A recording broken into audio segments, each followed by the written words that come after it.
Assalamu alaikum. You're watching Views and News and I'm Faisal Rehman live from our Islamabad studios. Today we'll be talking about the return of Test cricket in Pakistan after almost 10 years and 9 months. Though we have witnessed about 6 ODI games, whereas 12 T20 matches have also been played here. But as far as Test cricket is concerned, this is a great moment. And this was the same team, Sri Lanka, which came under attack almost around 11 years ago, and to be very exact, it was the month of March 2009, in which unfortunately 6 policemen and 2 civilians were martyred, whereas 7 players of the Sri Lankan cricket team were also they had also minor injuries as well, including one of the umpires. Now, the Test cricket, since when we talk about the 5th generation warfare, and Pakistan is a cricket-loving nation, cricket-playing nation, so when the cricket wasn't coming to Pakistan, everybody used to talk about the law and order situation here. That the law and order situation is not well, so most of these countries refused to play in Pakistan. But with the efforts of the Pakistan Cricket Board and the law enforcement agencies, let me also say, they have played a very remarkable role, and eventually within a matter of 10 years, or rather a little more than that, Test cricket has finally returned to Pakistan, and the first Test match after that very unfortunate incident is being played in Rawalpindi, and today was the first day of this cricket Test match. Now, a lot of people do believe that since the law and order has been taken care of, but still the security measures were so strict that almost the twin cities were choked. There was a lot of traffic jam because people really love cricket and there are a lot of cricket enthusiasts, so the stadium had witnessed a lot of people at least seeing this game. Now, but having said that, now what sort of an accomplishment is it for Pakistan? What sort of criteria have we crossed regarding the cricket? And when we talk about the message which is being sent across the board to all the cricket playing nation, also to all the media houses covering this story, I think that is something pretty remarkable. But having said that, when we talk about normal cricket, when will that return? And when I say normal cricket, means that they do not need all these umpires, 3 English umpires primarily.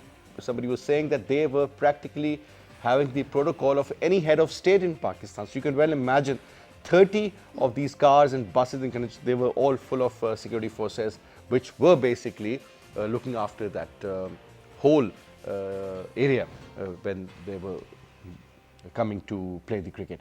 Now, you're talking about thousands and thousands of paramilitary forces, you're talking about law enforcement agencies, but having said that, at the same time, a lot more needs to be talked about. To talk about this, we have with us in our studio, let me introduce you to our panelists. We have with us, on my right, is Professor Dr. Rifat Hussain Saab. He's a senior strategist, international affairs expert. Sir, thank you very much for taking out your time, Dr. Saab. And we also have with us Rauf Hassan Saab, again needs no introduction, is a senior columnist, is also a senior analyst, sir. Thank you very much. And we have with us Mohammad Ziauddin Saab, again he needs no introduction, is a senior journalist, is a senior columnist, and one of our mentors. Thank you very much, sir, for being here, sir. Rifat Saab, first of all, sir, almost 10 years, 9 months after that very, very tragic incident which took place in Lahore in March 2009. Interestingly, the same country is playing again in Pakistan after this time, sir. Though we had hurdles, we had issues, but we've overcome. If you look at the last 4 months, around 12 T20 matches, whereas 6 ODIs have also been played in Pakistan. What's the return of the Test cricket, the actual cricket?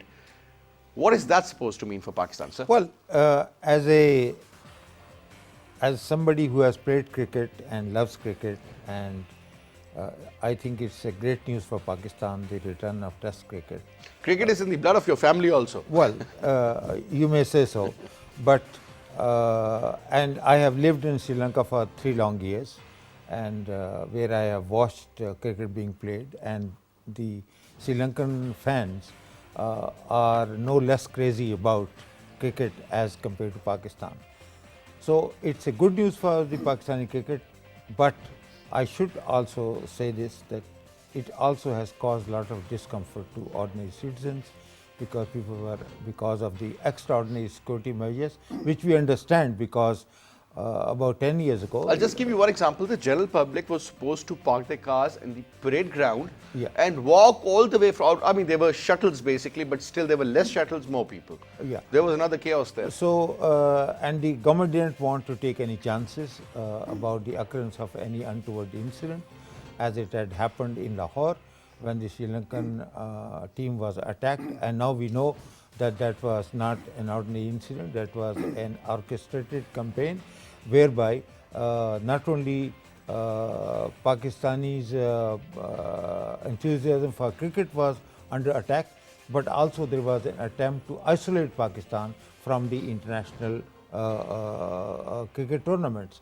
So for 10 long years, no team was willing, despite assurances by Pakistan that that we have created a good and safe security environment. Nobody was able to return until the arrival of the cricket team. So I think, despite hurdles, despite difficulties, it's a good message that that the Sri Lankan team is back, and it sends out a very good message to the other cricket playing nations who might be coming to Pakistan. And I'm told that after Sri Lanka, there are plans underway to get the West Indian team also to tour Pakistan. So Pakistan is returning to normalcy, and that also indicates that the atmosphere has fundamentally changed, and the terrorist incidents have come to almost a zero, and this is good news for Pakistan's international image, and and also a great news for the cricket lovers of Pakistan. Also, in the early 2000s, I remember when the New Zealand cricket team was visiting Pakistan, there was this very unfortunate incident again that took place in Sheraton, Karachi. There was this attack on the naval officers and all those who were working on the Augusta submarine, basically, on the upgradation. The French of that. people died. They came under attack. So Sheraton is very close to the Pearl Continental Hotel, and all these windows, we remember, were shattered, and there was this car which was used in that bomb blast, killing so many people. And they further cancelled their tour and they went back. But they were not the primary target. But sir, in this incident, the Sri Lankan team was by design the target. There was this attack, and they were very lucky they survived. I think the vigilance of the bus driver, he played a very important role in saving many lives, I would say. But unfortunately, sir, 6 policemen and 2 civilians also died, along with many other people who got injured as well. Now, sir, if you remember, when there was this World Cup which was being played in the subcontinent in 1996, the one which Sri Lanka won, interestingly, West Indies and Australia were the two teams who refused to play the round robin, and they did not go there, and they were given 2 points in addition. Everybody was saying, oh, look at Sri Lanka, it's such a weak team. And I used to understand at that even time that, look, Tamil Tigers, if they are here, I mean, it's very difficult to even concentrate on that kind of cricket, sir. But eventually, sir, everything was just fine. And in 2001, we learnt again that there was this tournament again being played in South Asia, where Bangladesh was participating, India was participating, even Sri Lanka was, Pakistan was out. So what did they do, sir, which transformed not only their cricket, their lifestyles, but also they look after the law and order in such a brilliant way that we really need to follow, sir? Similarities, maybe. Let's throw right on that as well. There are 2 aspects that I would like to comment on. Number one, it's a good day for Pakistan cricket, and they must be congratulated. But I was distressed to see the empty stadiums. There was virtually nobody to watch the match. So maybe that is that they were a victim of security. Was that because it was a test match? No, because test match as such is not a crowd puller any longer. Because now we have 1 days and we have T20s. So cricket has won and cricket has lost, both. Won because we are now staging matches in Pakistan, and hopefully we shall continue to, and lost because we have not been able to pull people to come and watch the match. But hopefully in times to come we are able to see full stadiums, because that is the fun of cricket. That would be the real charm of cricket, when people start coming to see the matches and all. The question that you've raised is very, very, very critical. When the Sri Lankans were fighting the Tamils, there was a deep-seated resolve that they have to win that war. They have to defeat them. And they employed just about every means, everything that they had at their disposal to win that war. Pakistan was one of the countries that supported and helped Sri Lanka to win that war, and they won that war. It was a decisive victory. The Tamils were virtually annihilated and all that. I find that resolve missing in Pakistan. That resolve is not there in Pakistan. We have hobnobbed with terror. We have not fought them out. Yes, selectively, we have fought some elements of the terror network out. But We have flushed unfortunately- out most of the puppets, but the puppeteers sitting elsewhere are holding the strings at the yes, moment. You put it very beautifully. But we have continued to hobnob with other elements within the terror network. And this, we know, the world also knows this. And this is why there is a level of insecurity about visiting Pakistan, and I don't blame them. I feel that the question that you raised, the extraordinary security precautions which have been taken, what do they reflect? What does it reflect? It reflects that even the people who are holding it all, the authorities and all that, even they are not certain about the fact that we are completely free of terror in this country. And I would say that yes, we are not completely free of terror as yet. We have a long way to go. But the critical issue is that we just do not have that level and that intensity of resolve. Maulana Fazlur Rahman was sitting here for about 11, 12, 13, 14 days. We have been talking about madrasas and regulating madrasas for the last, how many years now? 5 years, 5.5 years? Dr. Saab would be able to tell us the time also. What have we done about it? Came into being, yeah? So we are afraid of these mafias. The religio-political mafia, which is the biggest and the most disastrous mafia that Pakistan has today. We are afraid of them. We are not willing to fight them. And it is not just the government. There are other elements within the network in Pakistan, which are not willing to go all out to fight and eliminate these mafias. And unless that happens, let me tell you, well, this is an odd case where the Sri Lankans have come, and I think I should be as a citizen of this country, I'm very grateful to them that they've come. And they were the targets of the attack. They have come here. But I don't think the leading countries would be willing to play in Pakistan. The Australians, the English, India. Forget India, I mean, New They Zealand, would not be Australia, willing to play in yeah. Pakistan under these conditions. So it's a good day for Pakistan, but we have a long way to go. And we have to And demonstrate you don't our have resolve. any margin for errors anymore, sir. Absolutely not. Do you think we've But been we are making committing a lot of errors, errors in the past also? But by not showing that resolve to fight and eliminate terror networks in Pakistan, we are doing exactly what you say we should not be doing. We're telling the world that, look, we are still indecisive. We still do not have that depth of resolve to fight and eliminate all of them, irrespective and indiscriminately. So when you eliminate some and you patronize some others, that is a message, it's a wrong message to send to the world. And unfortunately, we have been sending that message, to the world, not the other message which the Sri Lankans sent by annihilating the Tamils. They went after them, and they really went after them. Then there was no exceptions made. There were no exceptions made. There were no Nawaz Sharif sent out on bail. There were no Zardaris, who were brought out on bail. But they really believed in the political process, sir. And this is another thing. Got them into the political loop. This is another thing that you must see here. That look at this rate, the rate of the state. Today, the pillars of the state are not on the same page. The judiciary and the executive are not on the same page.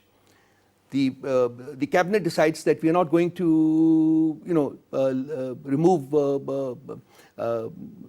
Ms. Nawaz's name, from the ECL. I don't know what the court is going to decide tomorrow. There is a clear incursion into the executive domain by the judiciary today, and nobody wants to talk about it because these things, must not be discussed. Nobody wants to talk about. The matter is in the court, so we are not supposed to talk about it. No. And if you have your own opinion, it's a very interesting discussion, still and I would can't love discuss my it. other friends to join in. But unfortunately, the domain of dialogue must not shrink in the country; it must expand. All right. Because unless it expands, how can you develop? How can you develop? How can you come up with your solutions? How are you going to tackle innumerable problems that you have in this country? And instead of expanding the domain of dialogue, we are shrinking the domain of dialogue.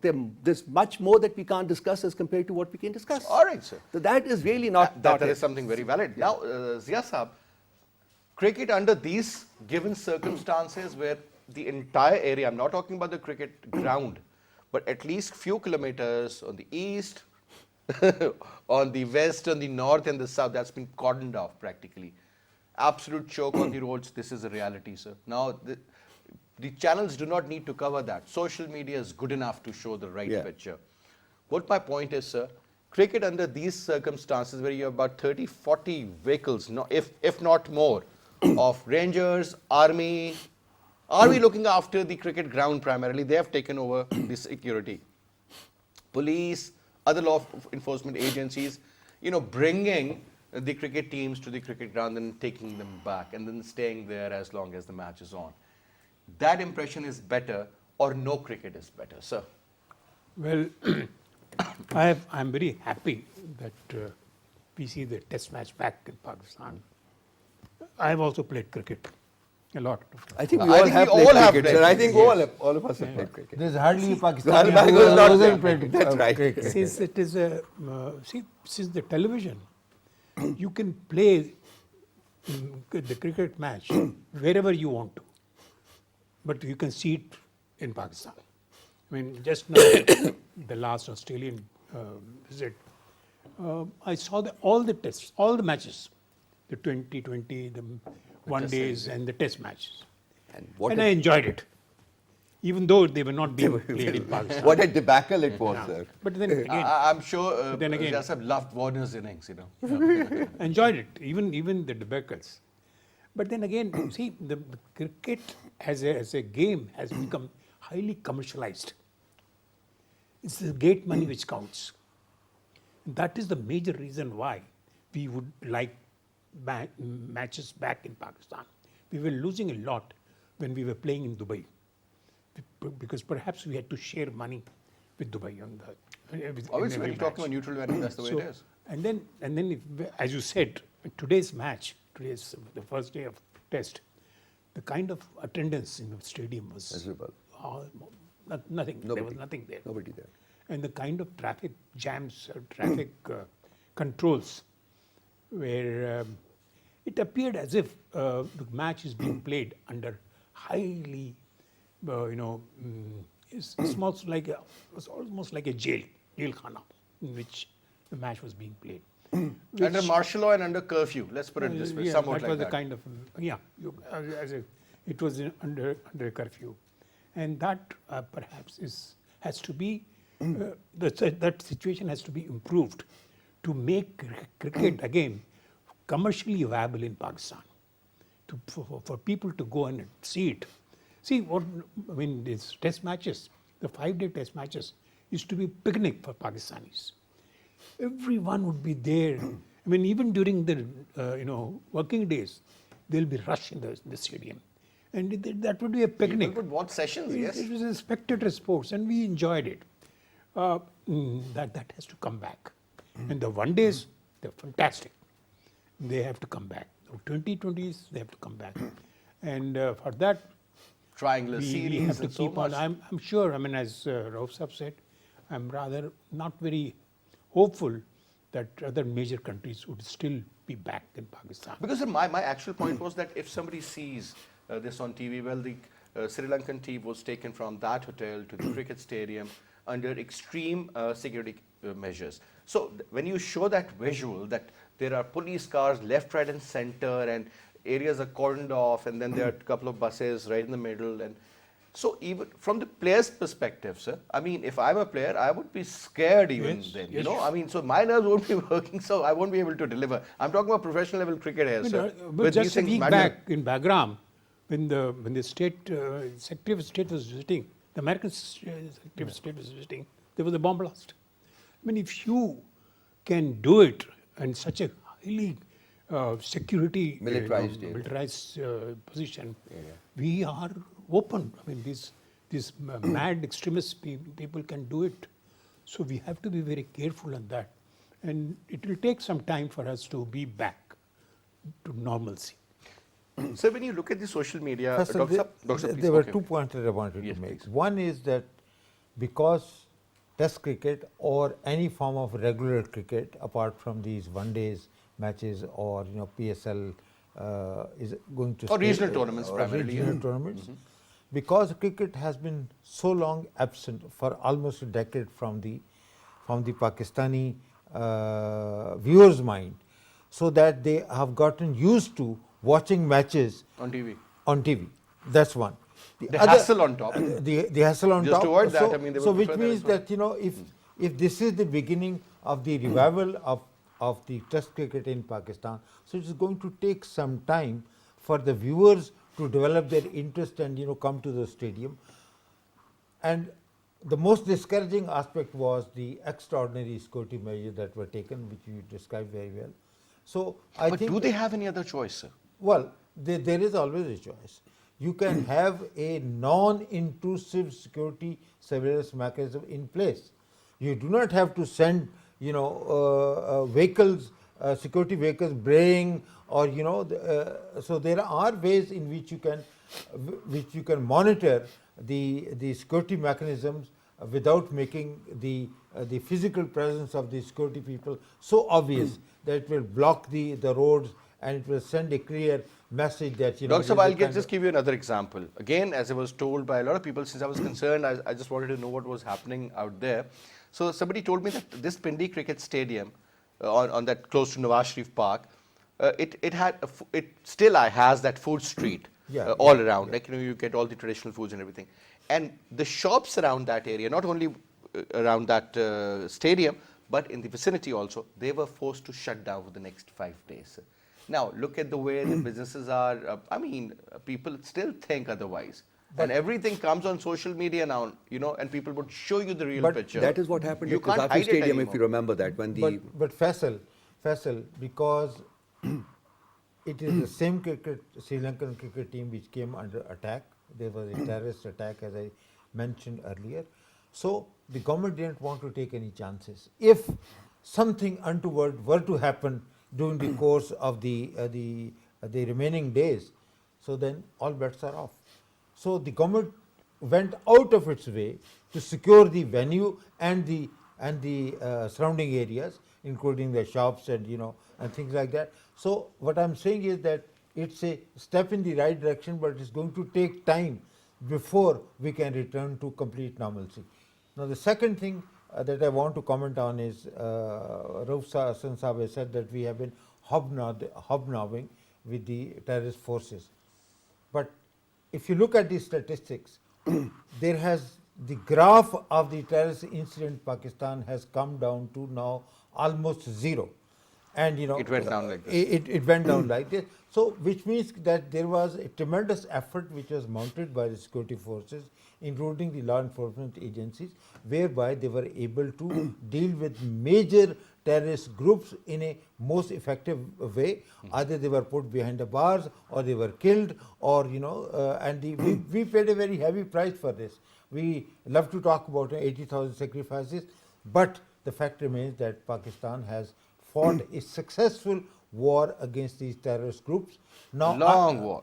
A long war spread over a period of, you know, almost as long as the 9/11, and, you know, and since 9/11. So my point is simply this, that this government and the security forces which are allied with the government are not willing to brook any terrorist activity inside Pakistan, and the infrastructure has been destroyed, and this is a major development which sends out a positive signal about Pakistan's successful campaign against terror or terrorist groups. But what the point that Arslan Sahib was making was that, you know, we are still not sure. We do not have that kind of a steely resolve which was evident in case of Sri Lanka's fight against terrorism. So then, you know, Sri Lanka, it took them 30 years. For 30 years, with critical help from the regional countries, particularly Pakistan. They were able to defeat that, and, you know. And they were lucky after Jaffna there was sea. There were no mountains to get inside Afghanistan. But you know, the terrain was different. But even now, we had the Christmas bombing inside Sri Lanka. So we do not know. I remember. We do not know whether that was instigated from India or from some other forces. But there are sleeping cells even today present inside Sri Lanka. And again, the Muslims were blamed for it, Yeah. if you So- remember. so- many people died. We never thought this could happen. I think 300 plus people died in that. And Pakistan's effort to contain the terrorist threat inside the country cannot be isolated from what's happening across the board, across the country, across the border, inside Afghanistan. So unless and until we do something about the peace in Afghanistan, so then the terrorist threat will remain a very potent threat for Pakistan. So peace in the region, is it directly related to the future of cricket in Pakistan, or is it inversely related? Sir, how do you define that? What is The cricket in Pakistan and the peace process, or the peace in Afghanistan, how will you correlate this? When it comes to cricket, basically, although what Dr. Saab has said, has relevance, that we must have peace in our surrounding areas also, surrounding countries also, which is particularly Afghanistan. But I feel that the peace within Pakistan is what we have to aim for cricket to return. But Afghanistan, the insecurity in Afghanistan is a destabilizing So when the factor for Russians were Pakistan. there, I mean, we still used to have cricket in It's a Pakistan. So deep- what my point is because that then terror had now not entered. the focus is towards Pakistan, and there are certain forces working against the sovereignty of a country now. No, but that's very obvious. The point is, that this writing is right there. particular phase of terror in Pakistan commenced, with the evolving of the Taliban. This particular phase that we are talking about, So after all, the military in Pakistan fought the Pakistan Taliban. They were a breakaway group of the Afghan Taliban. And I wrote multiple times on that there is close coordination and cooperation between the two factions, the Afghan Taliban and the Pakistani Taliban. Pakistan was fighting the Pakistan Taliban. And let me say that it was a wonderful battle. And it was possibly the only time that a military force has combated successfully to overcome a vast terror network, that Pakistani military did. But simultaneously, we had very friendly and very patronizing relationship with the Afghan Taliban. So I have never distinguished between the two.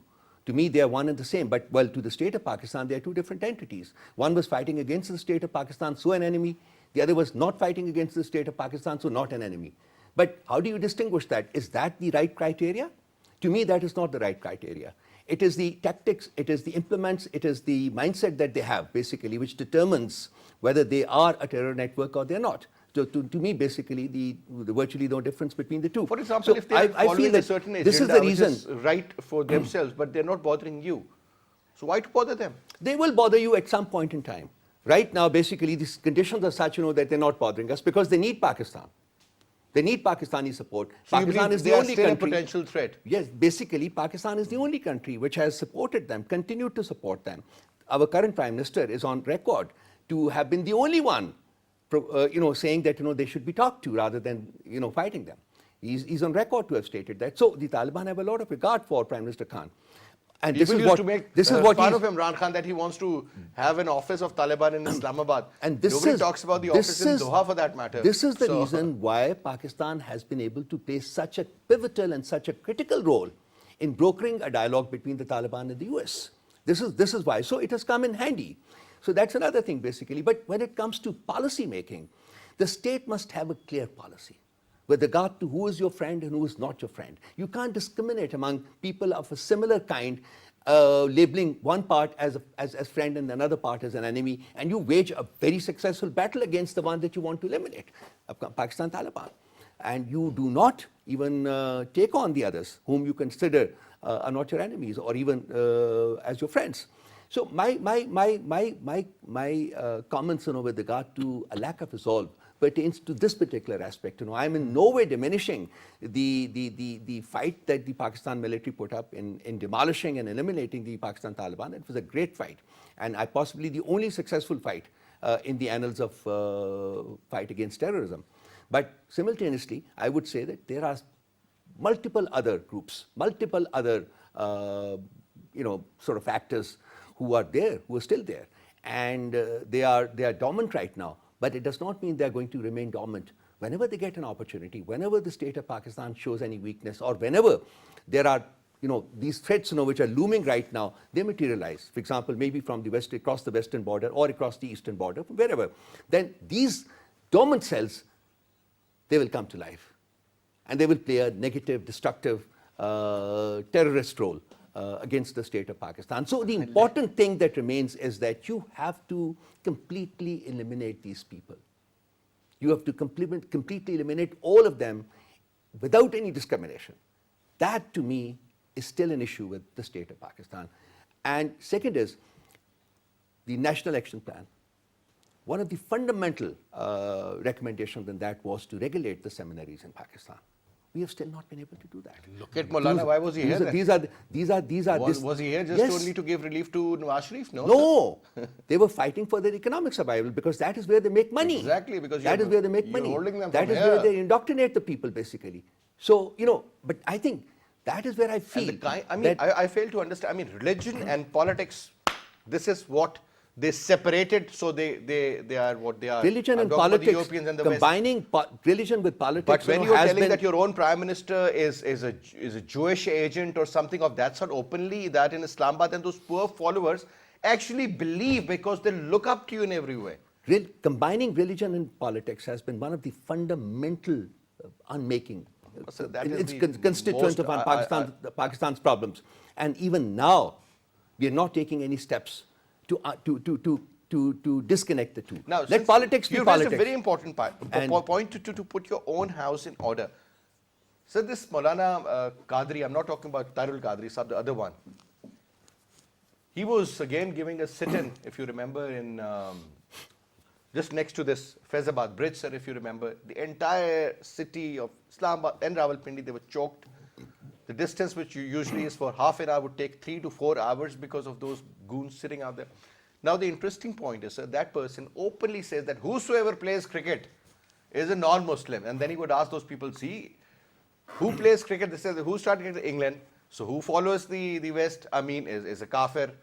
So, I mean, those kind of statements coming out from a cleric of that level, I would say, and people are following him blindly, sir. Don't you think those characters should also be taken to task? Forget about increasing the number of paramilitary forces outside Marriott. I mean, those statements really damage you and your image, basically. I'm sure you recall, how did it end? I remember. How? The military came in their... Shaking hands. They helped them out. They actually went against the government of the day, the military. See, they signed they made the government of the day to sign an agreement with them, about 14 points agreement. That was. I mean, that's the kind of actions which encourages these people. See, there is a cut-off period between in the history of Pakistan. The cut-off period is Zia. Before Zia, you see, it's a normal country.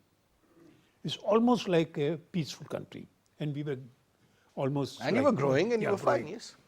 After Zia, if you recall in the 1990s, Pakistan was fighting a 10-year low-intensity war on the side of the Taliban against the Northern Alliance. And at the same time, we were fighting a 10-year low-intensity jihad on the side of the Kashmiris against the Indian troops. I mean, those 10 years actually created this extremism in this country.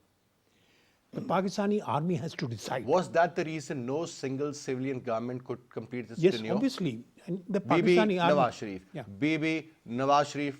Yeah. Then again, General Musharraf. I mean, the civilian governments were not at all involved in those wars. It was the Pakistani army which was conducting those wars. And they have to decide once and for all not to use the extremist religious parties to marginalize the mainstream political parties. What they have done is they have marginalized the mainstream political parties using these extremists. And that's why Mr. The JOI chief could come here. I mean, how did he dare come into capital with such a hoard and stay here for almost a month? They had Tajiks, Yes. Uzbeks, primarily mostly Afghans. They were, because a couple of I agree with Rauf Saab. people they went there and they're all Pashtuns. They said, sir, they are speaking some other language. They're not even Pakistani. So this is what the main fear we have to take a was. position on this. And we have to eliminate this extremism. And to eliminate that extremism, we have to curb the religious political parties. We have to set send them So back. you have converted them into monsters. Monsters. Godzillas. Look at the size of those. Unless we do They'll it, gulp you. they're conducting you. Rather, they are the state now. They are actually ruling this country. Sir, if you are still following the same old formula, don't you think in another, let's say, 5 to 10 years from now, maybe a decade, let's say 2020 is right here, sir, and we used to think that 2020 is like as far as a couple of light years away. But now 2030 is around the corner. We should Another 10 years, salute the things Pakistani will be army different. for curbing it, but we have to eliminate it. And in that, the army has to take a position, very clear-cut position. Don't you think, sir, other governments also need like political parties? They really Political need to. parties are, what do the... I used to hear so much from Either- MQM against the Taliban, from Pakistan People's Party, I remember Bilawal Bhutto, and so many other characters, other than Noon Leagues on these right parties. Even Imran Khan. Yes. He was... Sir, I'll just give you one example, very interesting example. I happen to know the lady who's running Major Langland's school system in Chitral. A woman who has sacrificed all her life, it's about 70 years old now, 100% dedicated, because I grew up in missionary schools. I know what is the importance of mothers and those fathers and those brothers and the discipline and whatever. My writing is pretty okay because of them, because they worked so hard as compared to the teachers of today. I'm sorry, sir, you're also a professor. You all teach. I've taught. Yeah, but what I'm saying is that the standard has gone down. Now, if there is a group of people who are working there, again, the local administration along with the DC, along with a couple of other people, and on top from the local MNA who is from some Maulana Chitrali, sir, maybe I'm not recalling the full name.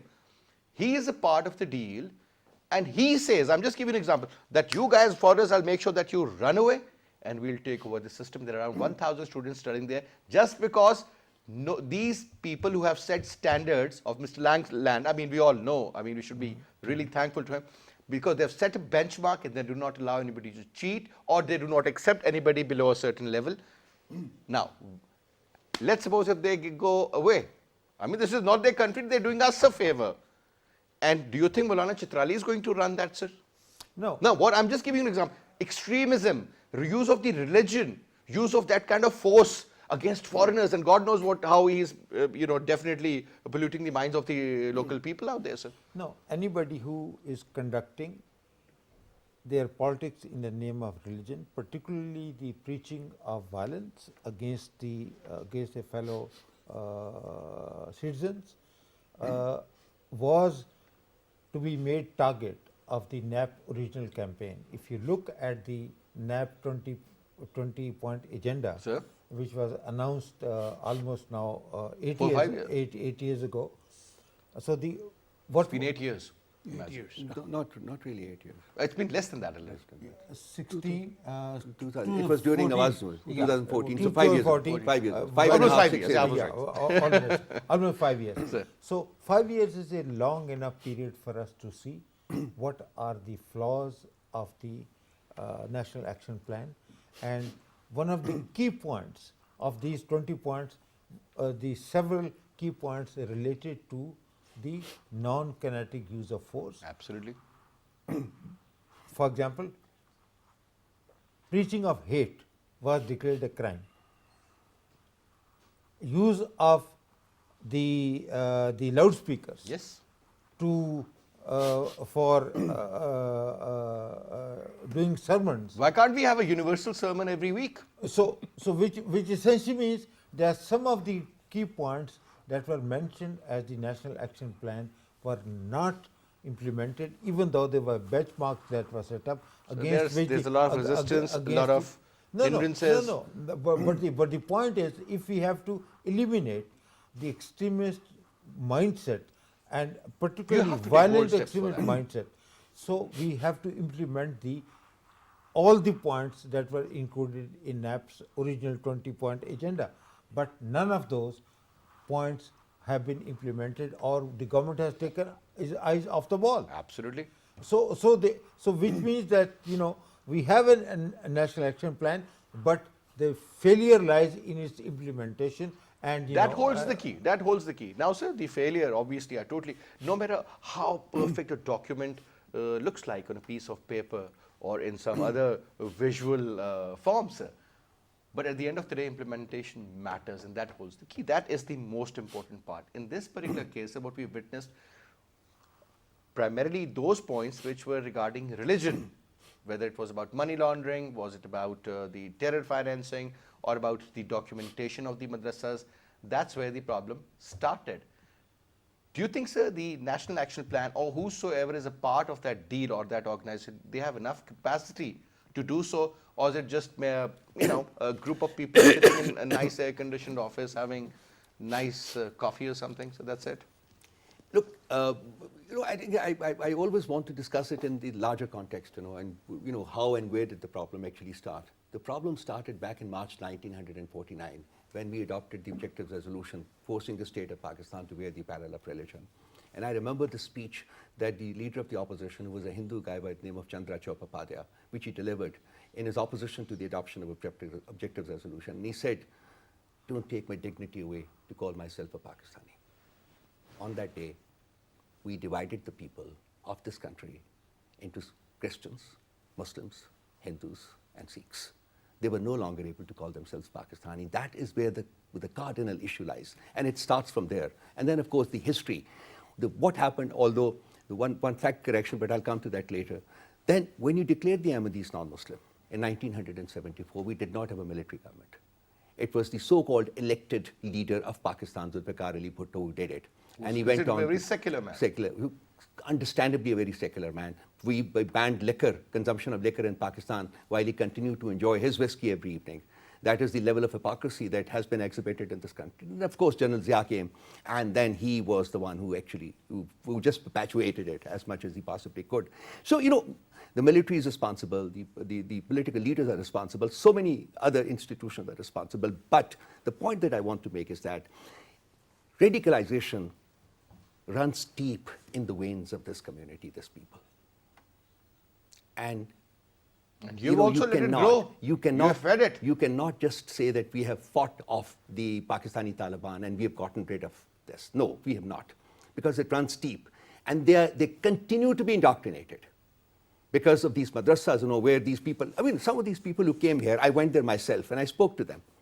I spent about 4 hours there. I was an odd man out, and I think I must have been assaulted. I escaped it, but I was, I thought that they were going to assault me. It was their first time out of the seminary.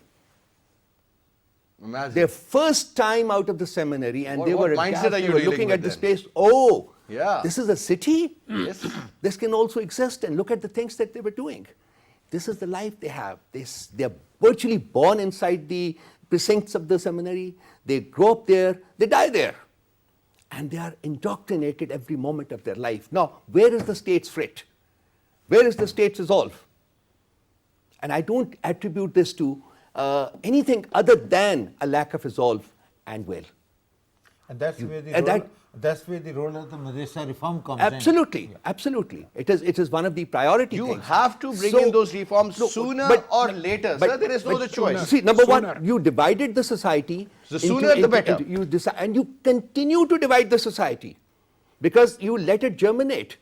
Blasphemy law and so much else. Let me not get into all that, basically, which are divisive factors. So you have to unify the nation back into one entity. How do you do that?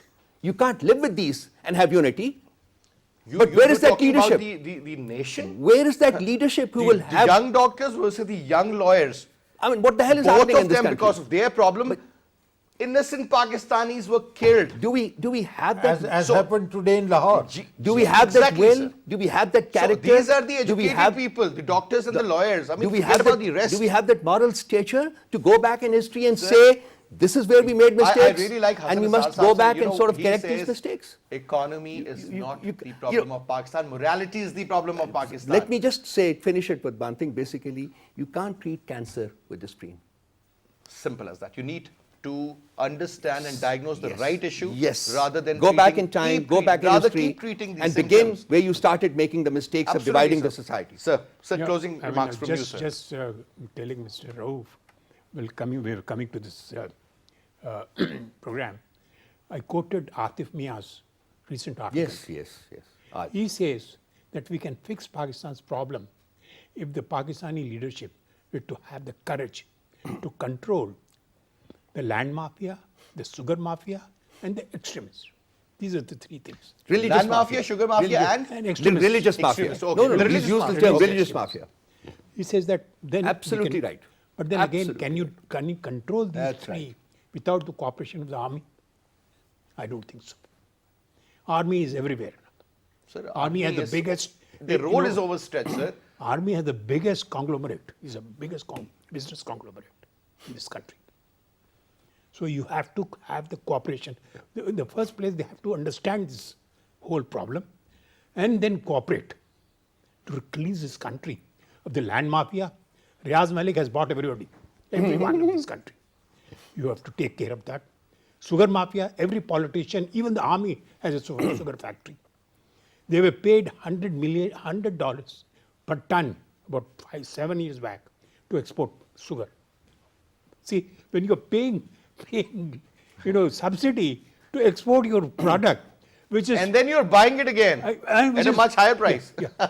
Pakistan's tragedy is, I saw this on the social media, that when the You historians need started... to take few people to task, set an example, and then that's and the way then forward, sir. religious extremism, Yeah. unless you take care of the mothers. All right, sir. When, You when, can't the, do this. when the historians started writing Pakistan's history, he was allotted a plot in Bahria town.